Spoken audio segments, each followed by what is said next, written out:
بسم اللہ الصلاۃ والسلام علی رسول اللہ۔ السلام علیکم ورحمۃ اللہ۔ ایک حدیث جو کہ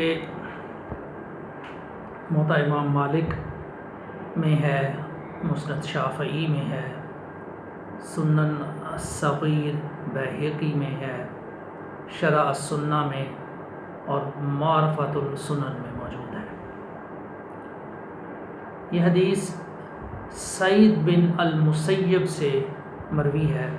وہ روایت کرتے ہیں کہ ایک شخص نے شام والوں میں سے اپنی عورت کے ساتھ ایک مرد کو پایا تو مار ڈالا اس مرد کو یا مرد عورت دونوں کو۔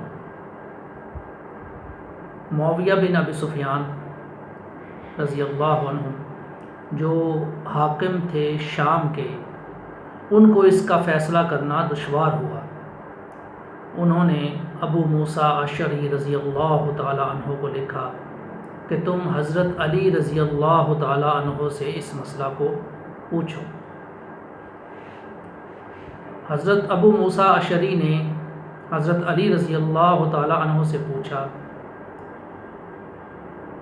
پوچھنے پر حضرت علی رضی اللہ تعالی عنہ نے کہا، یہ واقعہ میرے ملک میں نہیں ہوا، میں تم کو قسم دیتا ہوں تم سچ بیان کرو، کہاں یہ معاملہ ہوا؟ ابو موسیٰ اشعری رضی اللہ تعالیٰ عنہ نے کہا، مجھے معاویہ بن سفیان نے لکھا ہے کہ میں آپ سے اس مسئلہ کو پوچھوں۔ حضرت علی رضی اللہ تعالیٰ عنہ نے کہا، میں ابو الحسن ہوں، اور پھر ان کا جواب یہ تھا کہ اگر 4 گواہ نہ لائے تو قتل کے لیے راضی ہو جائے۔